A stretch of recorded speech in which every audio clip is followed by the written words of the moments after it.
Hello and welcome to everyone. Today we are going to continue the poem A Thing of Beauty. Thing of Beauty by John Keats. Up till now we have completed the two modules. If you want to see the module first and second, go into discussion box from where you can get the link and you can easily watch the module first and second. So, up till the poem, we had seen a thing of beauty is a constant source of joy. The beauty that reside in among us in the different forms of, like as it reside in the form of power quiet, in the form of good sleep, having a sweet dream, and a good health and a fresh environment. We had also seen that somewhere the beauty is we are getting somewhere the beauty from the nature, but whether we are carrying a bond, whether we are just we trying to secure this nature, we are trying to live with this nature or not. So in real we are to see, we are to care this nature, but the poet somewhere asking, he's saying that somewhere the human being has completely lost, he has misleaded by the path, and somewhere he had sunken into the complete gloominess. And we had seen the list of gloomy ideas, the list of suffering and pain. They are the desire to offend others, hopelessness, lack of noble man, bad health, unhappiness, gloom, and darkness. So in the previous module, we had seen these are the causes of suffering and pain. Now, in this module, we'll see how the beauty that can going to remove these causes of suffering and pain easily. So let's see the lines. Some shape of beauty moves away the pall from our dark spirits, such the sun, the moon, trees old and young, sprouting a shady boon for simple ship. And such are daffodils with the green world they live in, and clear rills that for themselves a cooling covert make against the hot season. The mid forest brake, rich with a sprinkling of fair musk rose blooms. So here the poet is saying that in the previous line we had seen, we all know that somewhere this human being is completely surrounded, it just encircled the unhealthy and over darkened ways, and that the ways he had made for his own searching. But somewhere there is a thing that can easily remove the pall. Pall means here some shape of beauty moves away the pall. So the pall means here the dark cloud, the thick dark cloud of sadness. So the beauty, some shape of beauty that can easily move these clouds of sadness from our dark spirits. Okay, such, and now see, you can see here the forms of beauty such the sun, the moon, the trees old and young. So these are, the poet is saying, the sun, the moon, the trees, they are the natural beauty. Somewhere we are getting these things by the nature. The sun, that is also provide, that is also a form of beauty. In the cold season you can see that the moon, you can see also in the night, when the full moon is coming, that's also a part of beauty somewhere. The tree is old and young, whether tree is young or old, in both form it's providing a comfort to a person. So in that way the beauty, the tree is also getting a beauty, whether it's a old and a young. And also the poet uses antithesis in these two opposite word, old and young. He's saying here about the trees, whether it is in the form of old or whether it is form in the young, it's always providing a shady boon to the human being, sprouting a shady boon for simple ship. So here the poet is saying here the simple ship means the human spirit, you can say that that's referring to somewhere the mankind.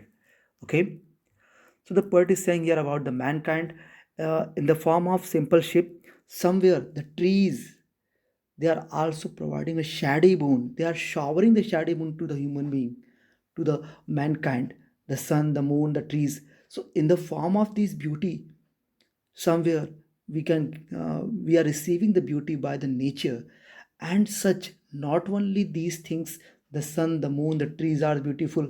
Such the daffodil flowers are also beautiful. The daffodil flowers you can see in the image they are given here, they are looking so beautiful. They are also providing us a beautiful place, a beauty. And somewhere they are also the flowers are not only beautiful, they are along with the green world they live in. It means not only the flowers are making, they are the part of beautiful. They are even making the environment, the place where they are growing up, beautiful. So with the green world they live in, the poet uses here a beautiful example of imagery. By this line, with the green world they live in, he's trying to say us about the forest, about the garden where the daffodils flowers are blooming, and clear rills that for themselves are cooling covered. So clear rills, this one is also the part of beauty. But how? One time we know that whatever the thing we are having a part of beauty, that's only and only at the time of their need. If we don't have any need, we can't say that the particular thing is a beautiful thing. Okay, so here the clear is that's also looking beautiful, but when it just making, it just providing us a cooling covered, cooling, you know that it's a very cool place, it's making a cooling environment for themselves when against the hot season. So when the hot season is coming, this clear, this small stream of water body, that's also making a fresh and cooling environment against this hot season. Okay, it means against the summer season. Even even there is another beautiful example of the musk rose blooms. So when the musk rose blooms, you can see in the next slide, there is given a picture of musk rose. When it blooms, when it blooms, it just simply, when it blooms with the bushes, with the you can say that the dark bushes, the dark and thicky bushes. Bracket means here the dark and thicky bushes, from where it just blooms us. So this flower is not only spread, this flower is not only spreading the fragrance. Even this flower along with the break, along with the forest, it's sprinkling a fair musk rose blooms, it's sprinkling a very beautiful fragrance. It means this flower along with the environment, wherever the flower has grown up, has blown up, this flower is not only making a this is not only making a particular area. Actually this is completely making the mid forest beautiful by its fragrance. So it can just make a rich, with a sprinkling of fair muscular blooms, it can make rich the forest, it can make rich the thick and the thick bushes. It can also make them rich. Okay, so now we had seen the line very well, and I hope that you understood the meaning of these lines. So there are given some difficult words meaning. You can refer here. Okay. Again, there is given the poetic devices. You can see. So first of all, the poet uses here a good example of poetic device in some shape of beauty. Some shape of beauty. Some shape. It means you can see here the good example of alliteration. Okay.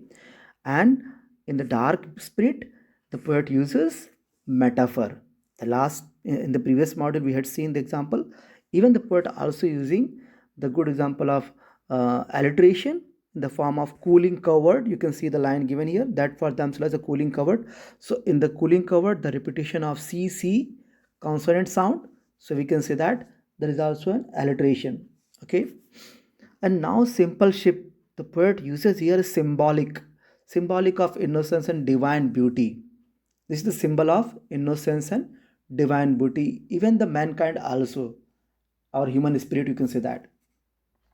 Next, after that, the poet uses imagery. You can see here the trees giving shade. It means somewhere they're also sprouting a shady moon. So the growing process of daffodils, you can also see there is a imagery. So daffodils with the green world they live in, clean, clean river streams. They are making also clear reels. Okay, and the poet uses Antithesis, the good example of antithesis, you can see that whether tree is old and young, so the opposite words placed together. So this is example of antithesis. So hope you understood the meaning of this stanza.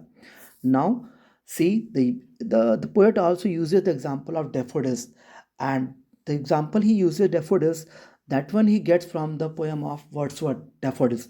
Wordsworth also the worshipper of nature, we know that, and somewhere the poet John Keats is talking here about of the nature. Okay, so he's saying, the Wordsworth said in his poem about daffodils, how one incident left lasting impression on the mind, on his mind. So the sight of daffodils dancing in the wind becomes a memory to fall back when when the poet feels low at heart. Wordsworth suggests that beauty has a therapeutic quality. Therapeutic quality, it means beauty can cure the diseases also. It has a therapeutic quality. The ability to cure and heal troubled minds and bodies. Underline this line and note down in your notebook. This is a very, very important line. He highlights the transformational, therapeutic, and spiritual impact of beauty on our lives. Somewhere these qualities, John Keats is also telling about the beauty. He is expounding the philosophy of aesthetics in an attempt to describe what constitutes beauty itself. At last, Wordsworth as well as John Keats both are saying beauty is a magical drink that has the ability to transform lives, thoughts, and health. So, in this form, we had seen the real meaning of beauty by the words of Wordsworth or John Keats. In both, we can say. So, there are given some questions that referring to the particular stanza we had covered up. You can solve these questions in your notebook. Okay. Further, this is the last stanza of this poem. So let's see. And such too is the grandeur of the tombs. It means up till now we had seen the different examples of beauty. Even here, the poet is taking another example of beauty, and that is in the form of, let's see, and such too is the grandeur of the tombs we have imagined for the mighty dead. Now the poet is saying about the mighty dead. Can you guess about the mighty dead? The people who had sacrificed their life for the sake of this nation or a good cause is called the mighty dead. Even in the mighty dead, the poet uses here a good example of metaphor. Okay, so the poet is saying here, such too, up till now we had seen the example, such too, the poet is saying, is the grandeur, is the splendid, it's the awesome, outstanding, बहुत ही शानदार जिसे हम लोग कहते हैं. तो poet ने एक शानदार, बहुत ही शानदार लाइफ की कल्पना की है. After death poet is saying that the people will outlive till the day of dooms. Dooms, the last day of existence, the last day of judgment, it's saying here, but here we can use the last day of existence. So the poet is saying here, the people who has sacrificed their life, they will outlive till the last day of existence after their death. Simply, so we had imagined the life of these people in such a grandeur life. Okay, so hope that you understood the meaning of this line. And now at last the poet is also saying about the another example of beauty, and that is all lovely tales that we have heard or read. So the lovely tales, the fairy tales that we have heard or read in our childhood, if you if you still knew, if you still know the meaning of this those poems, if you'll also learn those poems still today, so somewhere we are having a good sense. We can get the good message from those stories, those tales. So we can say that all the lovely tales that we have heard or read, they are also an endless fountain of immortal drink. So the poems are also they are also an endless fountain of immortal drink. This line is parallel to a thing of beauty is a constant source of joy. So if in examination there comes a question that you have to write down a parallel line that is having the epigram, a thing of beauty is a joy forever. This line is also a parallel line to that line, an endless fountain of immortal drink. It means the same as that line is having. So somewhere this line is also telling that the beauty is an endless fountain of immortal drink. It means it can't easily destroy. It can't easily destruct. It is not a destructible part. Okay, it's always and always, it's a constant source of joy. It's always provide an immortal drink. Immortal drink, you know that it's a saying here, the nectar, जिसे हम लोग अमर कहते हैं, जिसे अमर का अमृत जिसे हम लोग कहते हैं. Okay, so immortal drink, it's saying here. And pouring on to us from the heavens speak. From where this immortal drink is pouring on to us? This immortal drink is pouring on to us from the heaven spring. Heaven spring is means the last edge of the heaven, from where this immortal drink is pouring on to us. It means in the form of this nature which God has created, we are getting this beauty. So at last the poet is saying that somewhere we are getting the beauty in our surrounding. But even in this complete poem, the poet asks to us whether we are having a care to this nature or not. Okay, so at last he's saying that we are to see, we are to think about this nature, and at last we are to try to build a good relationship with this nature. So this is the motto of this poem, and hope that you understood very very well. See the next words, difficult words, and the poetic devices. So the poetic devices you can see here, the poet uses the good example of alliteration. And alliteration, you can see here the use of consonant sound at the short of two words, which are closest in the series have heard. You can see in the line, which have, that we have heard, have heard. Have heard, it means the repetition of H, consonant H. Okay. So another example of metaphor, you can see immortal drink that I explained you. Immortal drinks, it's telling here about the nectar or अमृत जिसे कहते हैं हम लोग. Okay. The next one is the poet has uses here. The poet used here imagery in the form of bushes full of musk roses. In the previous example, we have seen, okay, the sprinkling of fair musk rose blooms, and the books describing valor of fighters, the grandeur mighty dead, God providing us with best things pouring from us, the heaven spring. So these are the example of imagery. So hope you understood this poem very very well.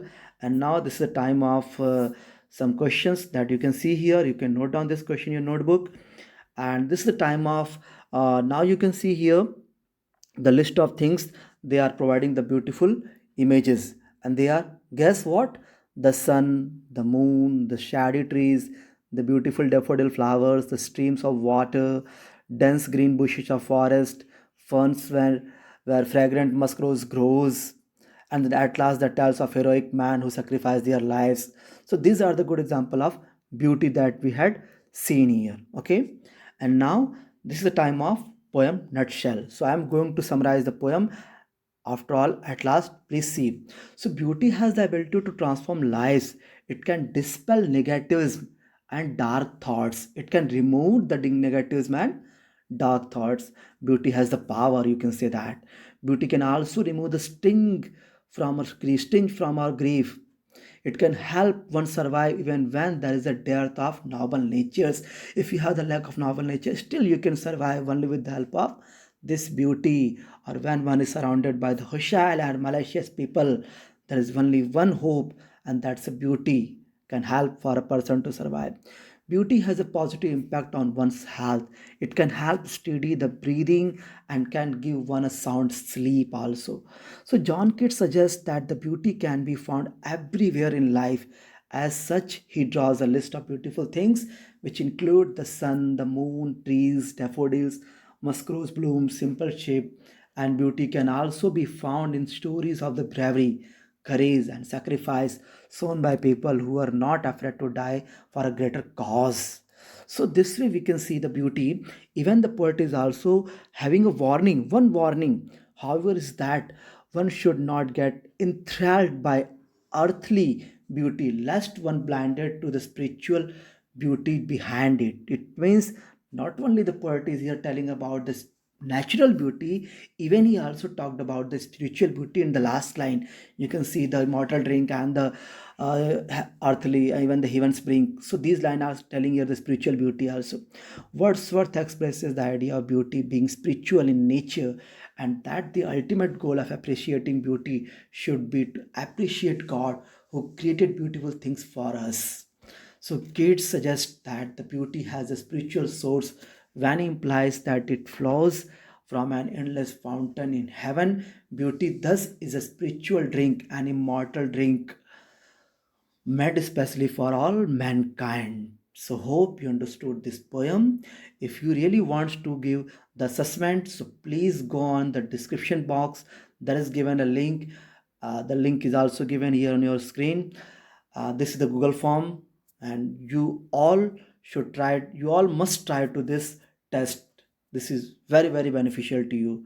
Okay, so see you into the next module. Thanks for watching.